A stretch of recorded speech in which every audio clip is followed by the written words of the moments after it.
Everyone, my name is ईश्वर मिश्रा। आप लोग जानते हैं फिजिक्स मैं पढ़ा रहा हूँ क्लास 10th में। करंट इलेक्ट्रिसिटी के 3 लेक्चर ऑलरेडी अपलोड हो चुके हैं। बहुत दिन से डिमांड आ रही है, सर अगला वीडियो कब आ गया, तो आ गया आपका अगला वीडियो। अब एक के बाद एक वीडियो आपके पास मिलते रहेंगे। लॉकडाउन का टाइम है, आप समझिए, थोड़ी प्रॉब्लम है। बोर्ड अच्छा अवेलेबल नहीं है, मार्कर कैसे कैसे हम लोग अरेंज कर रहे हैं। हमारे पास कैमरा उतना हाई क्वालिटी का नहीं है, but still we trying to do our best. Lecture 3 में कुछ प्रॉब्लम्स आई हैं, बच्चे बोल रहे हैं सर थोड़ा ब्लर हो गया है, बोर्ड दिखाई नहीं दे रहा है। तो इस बार हम लोग कुछ कर रहे हैं, जूम करके आपको दिखाएं सब कुछ। अब स्टार्टिंग में है तो थोड़ी बहुत कमी होगी, उसको आप थोड़ा सा सेटल डाउन करो। हम भी कर रहे हैं कोशिश इम्प्रूव करने का। आई नो टू हमारे पास एप्पल टाइप का कैमरा नहीं है भाई, तो हम नहीं कर पा रहे हैं उतना अच्छा शूट भी है। जितने में है हो सकता है उतने में अच्छा करने की कोशिश कर रहे हैं। हमें थोड़ी बहुत लॉकडाउन एकदम से हो जाएगा, हमने कोई प्रिपेयर नहीं करा था इसके लिए। एकदम से करना पड़ रहा है क्योंकि क्लासेस चल नहीं रही है, आप लोग की डिमांड्स बहुत बढ़ती जा रही हैं। और यकीन मानिए वीडियो क्वालिटी थोड़ा सा अप डाउन हो सकता है, लेकिन क्वालिटी ऑफ टीचिंग आपको बेस्ट मिलेगा। इसका कमिटमेंट मेरी तरफ से है, वो हमेशा मिलेगा आपको। क्वालिटी ऑफ टीचिंग में कहीं प्रॉब्लम नहीं आएगी और इसका ध्यान हम लोग पूरे अच्छे से रखे हुए हैं। हम अच्छे से अच्छा चीज़ सिखाने की कोशिश करेंगे। अब जो भी प्रॉब्लम्स आती हैं आप क्वेश्चंस पूछ सकते हो। जिसको भी ज़्यादा प्रॉब्लम है प्लीज़ मेरे ग्रुप में ऐड हो जाइए। व्हाट्सएप पे मेरा ग्रुप बना हुआ है, इवन आप कमेंट कर सकते हैं कोई प्रॉब्लम हो तो, ठीक है। और बाकी फालतू की चीज़ों पे ध्यान मत दीजिए, बस पढ़ाई कीजिए इस वक्त। और लास्ट टाइम हम लोग चार्ज के बारे में पढ़ रहे थे, तो चार्ज में मैंने आपको बताया था कि बहुत कुछ समझाया था चार्ज के बारे में।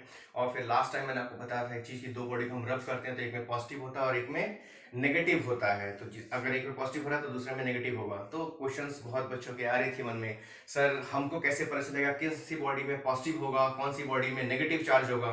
तो इस क्वेश्चन का भी आंसर हमारे पास है। साइंस है, साइंस में हर चीज का आंसर है। ऐसी बात थोड़ी है कि कोई भी चीज आपको बता देंगे उसका लॉजिक नहीं बताएंगे, हर चीज का लॉजिक बताया जाएगा आपको।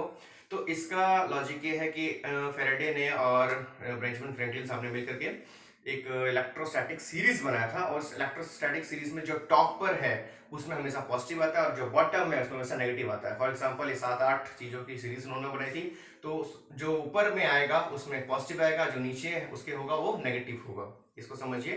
फॉर एग्जांपल जैसे मैं बोल रहा था कि ग्लास रॉड और सिल्क, तो अगर मैं करूंगा तो ग्लास रॉड में पॉजिटिव और सिल्क में नेगेटिव। और वही अगर मैं प्लास्टिक को सिल्क से रगड़ रहा था तो प्लास्टिक में नेगेटिव और ग्लास में सिल्क में पॉजिटिव। तो एक बार सिल्क नेगेटिव हो रहा है, एक बार सिल्क पॉजिटिव हो रहा है, कैसे हो रहा है? तो उसको समझने के लिए देखिए इलेक्ट्रोस्टैटिक सीरीज। इलेक्ट्रोस्टैटिक सीरीज उसी के लिए बनाया गया था।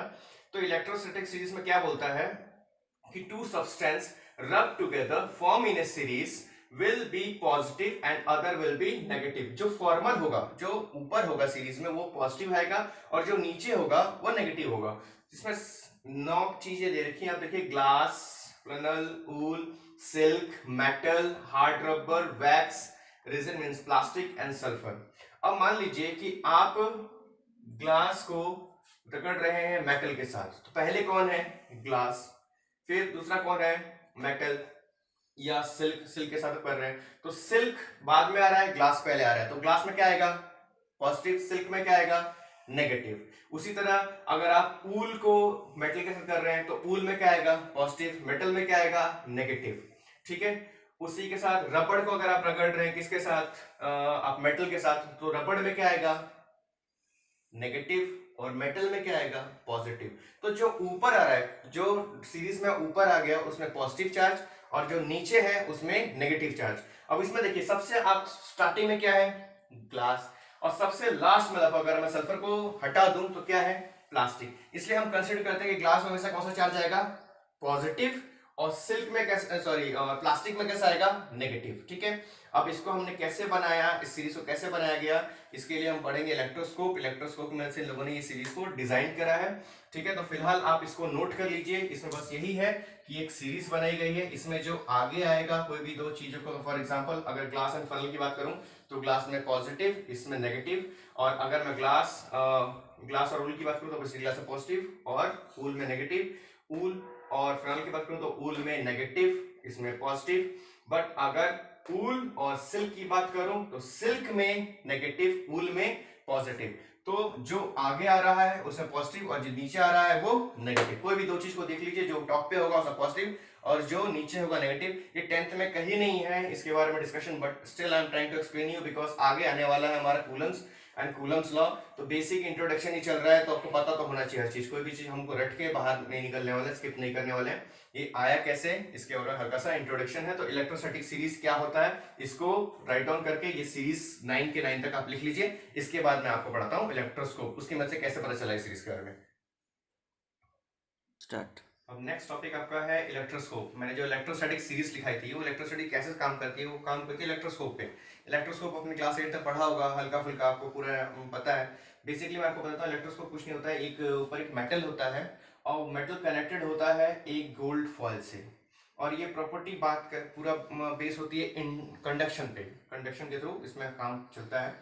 अब ये चार्ज यहाँ से ट्रांसफर होता है, और ट्रांसफर होने के बाद ये चार्ज इसके ऊपर आ जाता है, उस पे इस प्रिंसिपल पे काम करता है। बिकॉज ये चीज डिस्टर्ब ना हो, इसलिए इसको हम एक वैक्यूम ग्लास में डाल देते हैं ताकि एयर वगैरह का इस पे कोई असर ना हो। तो जैसे मान लीजिए मैंने ये लिया एक कॉम्ब है चार्ज, या ये कोई ले लीजिए मैंने ग्लास रॉड ले लिया, ये ग्लास रॉड है चार्ज। उस ग्लास रॉड को जैसे मैं इस मेटल पे टच करूंगा, तो अगर ऐसा पॉजिटिव चार्ज है तो पॉजिटिव चार्ज फटाफट क्या होगा, यहाँ पर आना स्टार्ट हो जाएगा, और यहाँ पे आके पॉजिटिव चार्ज इकट्ठा हो जाएगा। अब हमको पता है two same charge repel each other, तो ये फटाफट क्या होगा, ये इससे दूर भागेगा और ये भी इससे दूर भागेगा। जैसे ये दोनों गोल्डफॉइल दूर जाएंगे, हमको पता चल जाएगा क्या है, ये चार्ज है।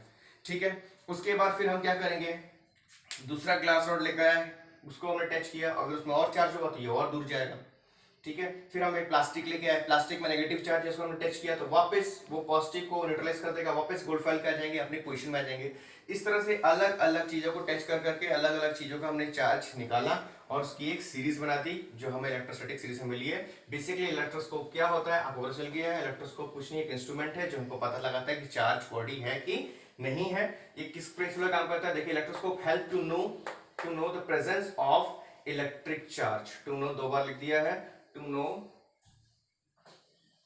No the presence of electric charge, यहां पे द कर दीजिएगा, to know the presence of electric charge and it use the property of repulsion of charge, और ये रिपल्शन ऑफ चार्ज की प्रॉपर्टी पे काम करता है। तो इसका डायग्राम बना लीजिए, ये है आपका मेटल, ये है ग्लास जिसके अंदर वैक्यूम ग्लास है, ये आपका मेटल स्ट्रिप है, ये गोल्ड फॉइल है। गोल्ड फॉइल क्यों लिया है, बहुत हल्के होते हैं। ठीक है, और ये भी कंडक्शन की प्रॉपर्टी को फॉलो करते हैं। तो इसको 2 मिनट के लिए आप पॉज कीजिए, और पॉज करके इसको as it is note down कर लीजिए, ज्यादा इसमें और पढ़ना नहीं है हमें। स्टार्ट। देखिए अब हमने पढ़ लिया इलेक्ट्रोस्कोप, अब हम पढ़ रहे हैं इलेक्ट्रॉन थ्योरी। अब इलेक्ट्रॉन थ्योरी क्यों पढ़ रहे हैं, बिकॉज अगर मैंने बोला कि कोई भी दो बॉडी को हम रब करते हैं, तो रब करने पे एक पे पॉजिटिव आता है और एक पे नेगेटिव आता है। अब ये क्यों आता है, एक पे पॉजिटिव एक पे नेगेटिव, इसका साइंटिफिक एविडेंस हमको जानना जरूरी है। तो उस साइंटिफिक एविडेंस को जानने के लिए हम पढ़ेंगे इलेक्ट्रॉन थ्योरी, और उसको समझाने के लिए मैं एक छोटा सा एग्जांपल ले रहा हूँ, और छोटा सा एग्जांपल आप समझिए, इससे आपको पूरा क्लियर हो जाएगा। फॉर एग्जांपल आपके पास सोडियम है, इधर भी एक सोडियम है, तो आप सोडियम के दो मेटल एलिमेंट के आप जानते हैं सोडियम एलिमेंट के बारे में। अब आपने एटॉमिक मॉडल पढ़ा होगा 9th क्लास में। एटॉमिक मॉडल में आपको पता है कि सोडियम के पास 11 एटॉमिक नंबर होते हैं। अब 11 एटॉमिक नंबर है, मतलब उतना ही उसके पास प्रोटॉन है, उतना ही उसके पास इलेक्ट्रॉन्स हैं।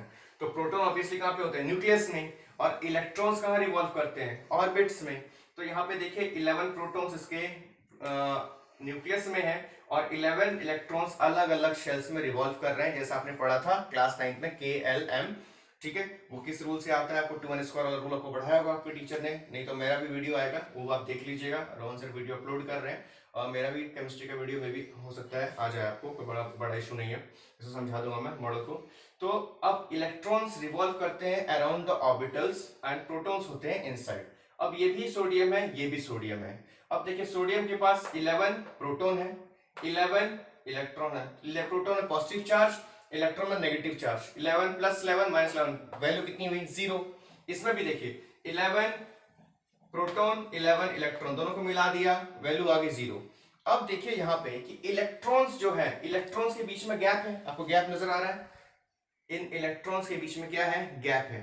तो जब हम कोई भी दो चीज को रब करते हैं तो क्या होता है, इलेक्ट्रॉन आपस में मैश हो जाते हैं, उलझ जाते हैं एक दूसरे में, क्योंकि उनको आपको सर्टेन गैप नजर आ रहा है। अब कोई भी चीज को आप लेके रगड़ रहे हो तो क्या होगा, उसके इलेक्ट्रॉन आपस में क्या हो जाएंगे, मैश हो जाएंगे। और now you are applying the force. अब फोर्स लगाओगे तो जो वीक होगा वो टूटेगा, जो स्ट्रांग होगा वो रह जाएगा। मतलब किसी भी चीज में आप फोर्स अप्लाई कर रहे हो तो आप बॉडी आगे का मूव होगी, कमजोर चीज टूटेगी, स्ट्रांग चीज होगी वो आगे बढ़ जाएगी। तो मान लीजिए राइट हैंड डोमिनेट है, तो राइट वाला हमने सोडियम को डोमिनेट माना, इसको थोड़ा सा वीक माना, तो इसने इसको रख किया, तो इसने इस वाले सोडियम ने इसके 2 इलेक्ट्रॉन निकाल लिए क्योंकि मैश हो गया था। अब रब किया, इसने इसके 2 इलेक्ट्रॉन को निकाल लिया। अब इलेक्ट्रॉन को निकाला है, प्रोटॉन तो कहां पर है, न्यूक्लियस में, तो प्रोटॉन तो वैसा वैसा रहेगा, निकल कौन रहा है, इलेक्ट्रॉन। ठीक है, इसके बारे में बताऊंगा इलेक्ट्रॉन ही क्यों निकलता है, प्रोटॉन क्यों नहीं निकलता है, इसके बारे में हम आएंगे। तो इसमें से 2 इलेक्ट्रॉन निकल गया। अब मान लीजिए इसमें से 2 इलेक्ट्रॉन निकल गया, तो अब इसमें प्रोटॉन कितने हैं, 11। 2 इलेक्ट्रॉन निकलने के बाद इलेक्ट्रॉन कितने बच गए, 9। ऑब्वियसली इलेक्ट्रॉन पे नेगेटिव चार्ज होता है -9। ठीक है, अब इसके पास प्रोटॉन कितने हैं, प्रोटॉन तो उतने ही रहेंगे 11, लेकिन इलेक्ट्रॉन अब कितने हो गए, 13। पहले 11 थे, 2 और मिल गए इसको 13। अब इस पे नेट चार्ज कितना आ गया, +2, और इस पे नेट चार्ज कितना आ गया, -2। मतलब इस एक्टिविटी से हमने क्या देखा कि अगर कोई दो बॉडी को हम रब करते हैं तो स्टार्टिंग में कोई भी एटम क्या होता है, न्यूट्रल होता है, जितना पॉजिटिव है उतना ही क्या उसमें नेगेटिव चार्ज है। लेकिन रब करने के बाद जो बॉडी इलेक्ट्रॉन लूज करती है, इसने क्या किया था, इलेक्ट्रॉन को लूज किया था, 2 इलेक्ट्रॉन अपने छोड़ दिए थे, तो जिसने इलेक्ट्रॉन लूज किया उस पर कैसा चार्ज आ रहा है, पॉजिटिव, और जिसने इलेक्ट्रॉन गेन किया उस पर कैसा चार्ज आ रहा है, नेगेटिव। मींस अगर कोई भी दो बॉडी को आप रब कर रहे हो, या तो इलेक्ट्रॉन लूज कर रही होगी या इलेक्ट्रॉन गेन कर रही होगी। अगर उसने इलेक्ट्रॉन लूज करा है तो उस पर आएगा पॉजिटिव चार्ज, और अगर उसने इलेक्ट्रॉन गेन किया है तो उस पर आएगा नेगेटिव चार्ज। अब अगला क्वेश्चन आता है कि सर इलेक्ट्रॉन क्यों लूज करता है, प्रोटॉन क्यों नहीं लूज करता है। तो पहली बात कि प्रोटॉन होता है न्यूक्लियस में, और न्यूक्लियस में बहुत high power of force of attraction है, आपको पता है। दूसरा, मास ऑफ प्रोटॉन इज 1837, 1837 या लगभग 1840 गुना, 1814 टाइम्स, 1840 टाइम्स हैवियर होता है इलेक्ट्रॉन्स के। तो किसी भी चीज को हटाना किसको आसान है, जिसका मास कम होगा, हमने 9th में इनर्शिया पढ़ा है, जिसका मास कम है उसको मूव करना आसान होता है। तो इलेक्ट्रॉन का मास 184 टाइम्स कम है प्रोटॉन से, इसलिए हमेशा इलेक्ट्रॉन ही मूव करेगा, कभी भी प्रोटॉन मूव नहीं करेगा। ठीक है, तो इस चीज को समझ लीजिए, उसके बाद मैं इसको एक एक पॉइंट लिखवा लेता हूं। हमने क्या समझा है, हमने बेसिकली एक सोडियम लिया है। सोडियम स्टार्टिंग में क्या था, सोडियम एटम एकदम न्यूट्रल था, ये भी सोडियम न्यूट्रल था। इसका मैंने एटॉमिक थ्योरी से आपका इसका डायग्राम बना दिया है एटॉमिक मॉडल से। दोनों के पास सेम प्रोटॉन सेम इलेक्ट्रॉन थे, सेम प्रोटॉन सेम इलेक्ट्रॉन थे। जब हमने रब किया तो इलेक्ट्रॉन आपस में मैश हो गए, इसने अपने 2 इलेक्ट्रॉन लूज कर दिए, इसके पास 2 इलेक्ट्रॉन की कमी हो गई। प्रोटॉन स्टिल अभी 11 के 11 ही हैं, इसके पास भी 11 के 11 प्रोटॉन थे, लेकिन सिर्फ 2 इलेक्ट्रॉन एक्स्ट्रा आ गए। अब 2 इलेक्ट्रॉन लूज करने की वजह से पॉजिटिव चार्ज आ गया, और 2 इलेक्ट्रॉन गेन करने की वजह से नेगेटिव चार्ज आ गया। तो हमने सीखा इससे कि जो बॉडी इलेक्ट्रॉन लूज करेगी उस पर पॉजिटिव चार्ज आएगा, और जो बॉडी इलेक्ट्रॉन गेन करेगी उस पर नेगेटिव चार्ज आएगा। तो आपने क्या किया होगा, फॉर एग्जांपल जब आप कंघी को बाल में रब कर रहे थे तो कंघी ने तो इलेक्ट्रॉन लूज किया होगा या इलेक्ट्रॉन गेन किया होगा। ऑब्वियसली कॉम एक प्लास्टिक है तो उसने इलेक्ट्रॉन गेन किया होगा, क्योंकि हमने सीरीज में देखा है प्लास्टिक नीचे आता है। तो कॉम ने इलेक्ट्रॉन गेन किया होगा तो उसने क्या होगा, बाल में से कुछ इलेक्ट्रॉन्स निकाल लिए होंगे। निकालने की वजह से क्या हो गया, उस पे कॉम के पास कैसा आ गया, नेगेटिव चार्ज, और बाल में कैसा आ गया, पॉजिटिव चार्ज। तभी तो आपके बाल कॉम करने के बाद एकदम से खिलने लग जाते हैं, क्योंकि उसमें चार्ज हो जाता है काफी। एकदम सुबह उठो तो आपके बाल कैसे रहते हैं, एकदम ड्राई चार्जलेस। फिर आप कॉम करते हो देन इट्स बिकम चार्ज। ठीक है, इसमें थोड़ा सा चार्ज आ जाता है। तो कॉम के पास कैसा आ गया, नेगेटिव चार्ज। अब उसको आप लेके गए पेपर के पास, तो पेपर में तो कोई चार्ज था नहीं, तो पेपर न्यूट्रल होगा, जितने इलेक्ट्रॉन्स होंगे उतने क्या होंगे, प्रोटॉन्स। तो जब उस कॉम को आप लेके जाओगे पेपर के पास, फॉर एग्जांपल ये है आपका कॉम्ब, मान लीजिए ये आपका कॉम्ब हो गया, और इस पे कैसा चार्ज है, नेगेटिव चार्ज। कैसा चार्ज है, नेगेटिव चार्ज। मैं आपको समझाता हूँ। मान लीजिए इस पे basically this is your comb, और इस पे हमने दे दिया नेगेटिव चार्ज। ये हो गया आपके पास नेगेटिव चार्ज। अब इसको आप लेके गए कहाँ पे भाई, पेपर के टुकड़ों के पास, छोटे छोटे पेपर के टुकड़े के पास। और पेपर के टुकड़े चार्ज थे क्या, नहीं चार्ज थे ना। तो चार्ज नहीं होते तो क्या था, जितना इलेक्ट्रॉन्स होता है उतना ही प्रोटॉन्स होता है। तो मान लीजिए छोटा है तो मैं दिखाने के लिए एक पॉजिटिव और एक नेगेटिव, एक पॉजिटिव एक नेगेटिव, एक पॉजिटिव एक नेगेटिव, ताकि ये न्यूट्रल रहे। अगर मैं 2 पॉजिटिव लाता तो 2 नेगेटिव लगाना पड़ता। मैं दिखाने के लिए एक पॉजिटिव एक नेगेटिव न्यूट्रल बना दिया। अब ये नेगेटिव चार्ज इस नेगेटिव को क्या करेगा, रिपेल करेगा, बट इस पॉजिटिव को क्या करेगा, अट्रैक्ट करेगा। इसलिए पेपर हल्का सा पहले से उठता है फिर जाके चिपकता है। और इसी को बोलते हैं electrostatic cling, electrostatic force of attraction. तो इलेक्ट्रोस्टैटिक फोर्स ऑफ अट्रैक्शन क्यों लगता है? Because of opposite charge of attraction. और अपोजिट चार्ज ऑफ अट्रैक्शन क्यों हुआ, कैसे पता चला हमें? इलेक्ट्रॉन थ्योरी से पता चला कि अगर कोई दो बॉडी को हम रब करेंगे तो एक बॉडी इलेक्ट्रॉन लूज करेगी और दूसरी बॉडी इलेक्ट्रॉन गेन करेगी। तो हमने जब कंघी को बाल में रब किया हुआ तो कंघी ने इलेक्ट्रॉन गेन किया है तो उस पर नेगेटिव चार्ज है, और paper as it is neutral है, तो पेपर के पास पॉजिटिव भी है नेगेटिव भी है। तो ये नेगेटिव इस नेगेटिव को तो दूर करेगा लेकिन इस पॉजिटिव को पास खींच लेगा, इसलिए पेपर जाके कंघी में जाके चिपक जाता है। ये रीजन था कि कोई भी चीज क्यों अट्रैक्ट कर रही है। तो साइंस में हम बिना लॉजिक जाने रटेंगे नहीं कि हम रब करते हैं और जाके कोई भी चीज चिपक जाती है। क्यों चिपकती है? Because of this electron theory. इसके बारे में काम करा है किसने? फ्रैंकलिन ने, फैराडे ने और बेंजामिन फ्रैंकलिन ने।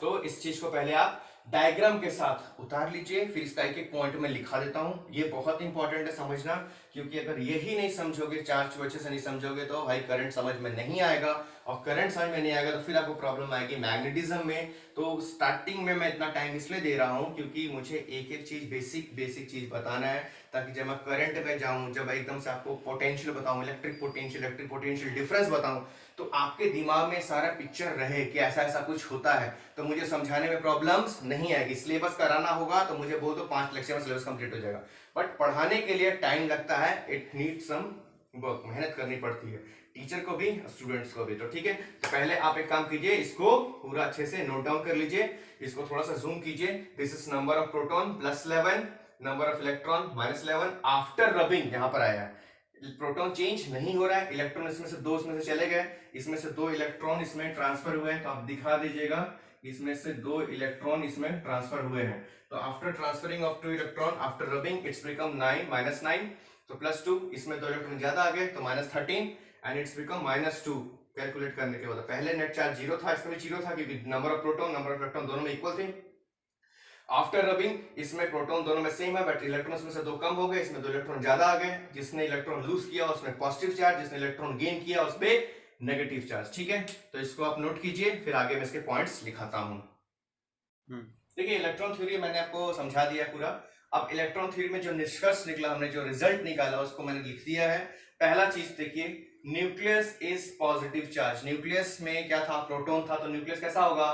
पॉजिटिव चार्ज होगा, comma electron is negative charge, और इलेक्ट्रॉन कैसा है? नेगेटिव चार्ज है। ठीक है, ये फर्स्ट पॉइंट हो गया। सेकंड पॉइंट देखिए, they are equal in number. जितने पॉजिटिव चार्ज थे उतने क्या थे? नेगेटिव चार्ज थे। सो नेट चार्ज एटम में क्या होता है? 0। नेट चार्ज क्या होता है? 0। लेकिन जब हम रब करते हैं तो एक बॉडी इलेक्ट्रॉन लेती है और एक बॉडी इलेक्ट्रॉन लूज करती है। तो the body which excess electron, rub करेगा जिसमें एक्सेस इलेक्ट्रॉन होगा, वो कैसा हो जाएगा? It become negative charge.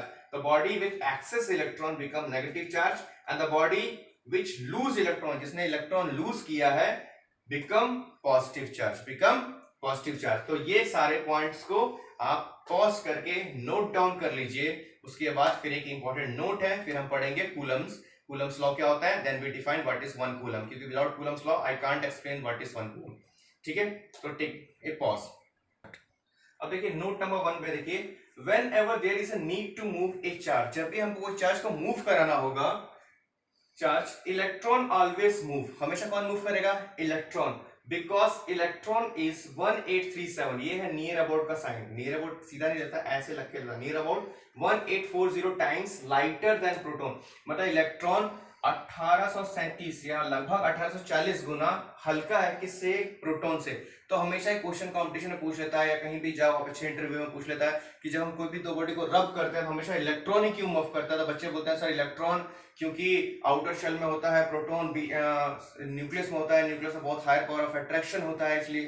तो ये रीजन तो है, वो बच्चे वाले रीजन है, लेकिन बेस्ट रीजन क्या है कि भाई साहब इलेक्ट्रॉन का वेट 1840 गुना कम है किससे? प्रोटॉन से। तो कोई भी हल्की चीज पहले मूव करेगी ना, जो फोर्स आप लगा रहे हो, इसके लिए बहुत हाई अमाउंट ऑफ फोर्स चाहिए, जो हम न्यूक्लियर एनर्जी वगैरह में न्यूक्लियर फ्यूजन में करते हैं। न्यूक्लियर एनर्जी बहुत ट्रेमेंडस अमाउंट ऑफ एनर्जी चाहिए न्यूक्लियस को फोर्स में घुमाने के लिए। ठीक है, तो वो रबिंग वगैरह में सिर्फ इलेक्ट्रॉन ही मूव कर सकते हैं। दूसरा, क्लाउड्स में जो लाइटनिंग होती है वो कैसे होती है? फॉर एग्जांपल मैंने कोई भी चीज बोला, दो चीज को हम रब करेंगे तो क्या होता है? एक इलेक्ट्रॉन देता है, एक इलेक्ट्रॉन लेता है। तो अगर मैं कोई चीज को बहुत रब करूंगा तो क्या होगा? फॉर एग्जांपल कोई चीज को मैंने रब किया तो उसमें चार्ज हो गया, रब करते गया, मतलब लगभग उसको मैं हाफ एन आवर से रब कर रहा हूँ, मतलब बहुत ज्यादा चार्ज हो गया होगा। और फिर मैंने कहा आपको उसको टच करने के लिए, तो जैसे ही आपने उसको टच किया आपको एक झटका लगा, क्योंकि एकदम से बहुत सारा चार्ज आपकी बॉडी में गया और आपको एक शॉक लगा। ये शॉक आपको थोड़ा सा प्रॉब्लम क्रिएट किया। तो अगर मैं क्या करूंगा, फॉर एग्जांपल अब समझिए एक्टिविटी होता क्या है। मैंने एक ब्लेड लिया, पंखे की ब्लेड लिया, उसको कनेक्ट कर दिया एक मेटल से कनेक्ट कर दिया। फॉर एग्जांपल ये पंखे की ब्लेड है, इसको मैंने एक मेटल से कनेक्ट कर दिया और उस मेटल के आगे एक बहुत बहुत कंपास की नोक जैसा एक शार्प कर दिया यहाँ पे। इस मेटल को मैंने स्टार्ट कर दिया मूव कराना, ठीक है, फैन को यहाँ से स्टार्ट कर दिया मूव कराना, और उसको कंटिन्यूसली मैं सिल्क से रब कर रहा हूँ। फैन मूव कर रहा है रोटर से और वो कंटिन्यूसली किसको रब कर रहा है, सिल्क से, मतलब फैन में चार्ज आ रहा होगा, ये चार्ज इस मेटल के थ्रू यहाँ तक पहुंच रहा होगा, मतलब ये शार्प नोक एकदम चार्ज हो चुकी है, कंटिन्यूसली हो रहा है। ये कम से कम आधे घंटे से पंखा चलता जा रहा है, मतलब बहुत खतरनाक वाला चार्ज हो चुका है, बहुत चार्ज इंस्टॉल हो चुका है। इस पिन पॉइंट के पास जैसे ही मैं एक न्यूट्रल चीज लेके आऊंगा तो देखूंगा इलेक्ट्रिसिटी चट यहाँ से यहाँ पर पहुंची है। जैसे इलेक्ट्रिक बिना टच किए यहाँ से वहां पे, इसको हम बोलते हैं इंडक्शन, जो आप क्लास 12 में पढ़ेंगे। तो मैंने टच भी नहीं किया था, जस्ट पॉइंट के पास लेके आया था, क्योंकि ये बहुत हैवी चार्ज था, इसने फटाक से क्या कर दिया, इसके वहां पे अपना चार्ज डिस्प्लेस कर दिया और वो आपको इलेक्ट्रिक शार्प लाइन की तरह आपको नजर आता है। जैसे दो वायर को जो हम लोग टच करते हैं आपस में हल्का सा, तो देखते हैं तो स्पार्क निकलता है, वही होता है। तो जब क्लाउड्स में भी जब क्या होता है, रबिंग होता है, तो क्या होता है, एकदम से इसी टाइप का डिस्चार्जिंग होता है। जब भी कोई भी डिस्चार्ज होगा, चार्ज में पता नहीं चलता है, लेकिन जब भी डिस्चार्ज होगा तो क्या होगा, लाइट निकलेगी, तो साउंड निकलेगा। तो जब वो इलेक्ट्रिक क्लाउड्स रब ईच अदर होता है, रब के वजह से क्या हो जाता है, चार्ज जनरेट हो जाता है। और जब वो डिस्चार्ज होते हैं तो क्या क्रिएट होता है, शाइनिंग लाइन। तो क्वेश्चंस पूछा जाता है कि इलेक्ट्रिक क्लाउड्स में कहां से वो लाइट आया, तो बिकॉज रबिंग के कारण क्या क्रिएट होगा, चार्ज। और जब वो डिस्चार्ज होंगे तो क्या क्रिएट करेंगे, शाइनिंग लाइन। क्योंकि जब भी कोई भी चीज डिस्चार्ज होती है तभी हमें लाइट और साउंड के फॉर्म में नजर आती है, ठीक है। तो जैसे फॉर एग्जांपल हम क्लोथ पहन के बाहर घूम रहे हैं, चल रहे हैं, तो हम क्या हो रहा है, कंटिन्यूसली एयर के साथ रब हो रहा है, हमारी बॉडी के साथ रब हो रहा है, तो चार्ज है। लेकिन जब क्लोथ को उतारते हैं, उलन क्लोथ को, तो उसमें एकदम से स्पार्क नजर आता है, चिट चिट, आपको ठंडी में नजर आया होगा।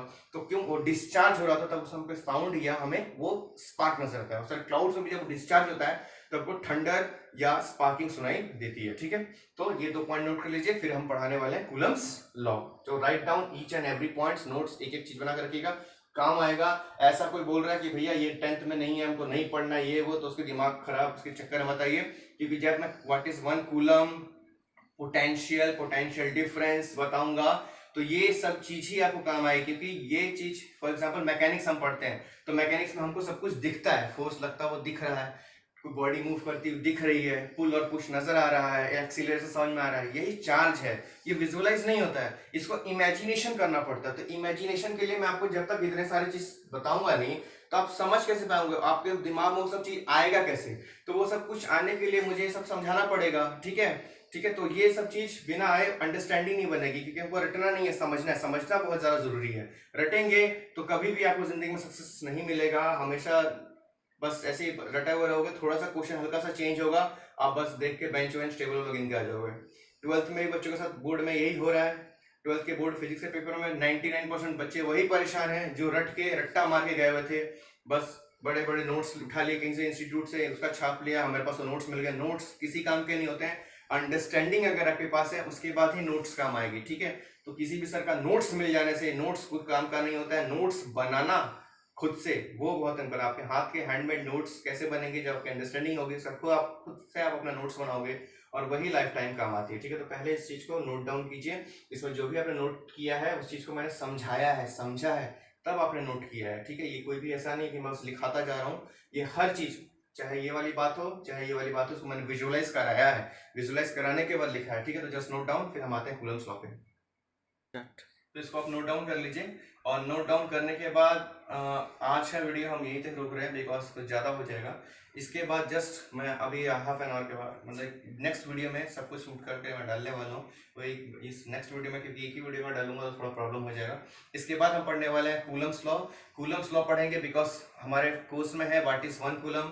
फिर हम पढ़ने वाला है quantization of charge. Quantization of charge क्या होता है, क्योंकि उस पर रिलेटेड भी क्वेश्चन है कि how many charge in 1 coulomb हो जाए, तो क्वांटाइजेशन ऑफ चार्ज नहीं समझाऊंगा, समझ में नहीं आएगा। तो ये 2 टॉपिक मैं समझाऊंगा। उसके बाद मैं आपका एक एक क्वेश्चन लेने वाला हूँ। एस चांद एनसीईआरटी प्लस एचसी वर्मा, ये 3 बुक के अच्छे अच्छे जितने क्वेश्चन है वो लाइव मैं क्लास में एक एक क्वेश्चन लिखाऊंगा और आपको कराऊंगा। तो कहीं भी इधर उधर जाने की जरूरत नहीं है, किसी वीडियो का चक्कर मत पड़िए, ये वो सब कुछ आपको यहीं बैठे बैठे मिलेगा। बस आप मेरे नोट्स बनाइए, एक एक क्वेश्चन जो आपका इंपॉर्टेंट मुझे लगेगा, जो आपके एस चांद में दिया गया है, एचसी वर्मा में आपकी अच्छी बुक है। एचसी वर्मा हमेशा बोलता हूँ फॉलो कीजिए, 9th क्लास वाले एचसी वर्मा बनाइए, 10th वाले एचसी वर्मा, न्यूमेरिकल अप्रोच बहुत स्ट्रांग हो जाता है उससे, एचसी वर्मा क्वेश्चंस, और प्लस एनसीईआरटी, वो तो हमारी भगवत गीता, एनसीईआरटी छोड़ना नहीं है। एनसीईआरटी की बुक पढ़िए ना पढ़िए, क्वेश्चंस को एक भी मत छोड़िए, चाहे एग्जाम्पल से क्वेश्चन हो, चाहे एग्जाम्पलर के क्वेश्चन हो, चाहे कोई भी क्वेश्चन हो। NCERT question means something very important, क्योंकि वो एनसीईआरटी की प्रिस्क्राइब बुक है और एनसीईआरटी का इनको एग्जाम सीबीएसई का देना, सीबीएसई द्वारा प्रिस्क्राइब बुक है। तो आज के लिए इतना ही, नेक्स्ट वीडियो में हम मिलते हैं कूलम्स लॉ के साथ। Thank you very much, have a nice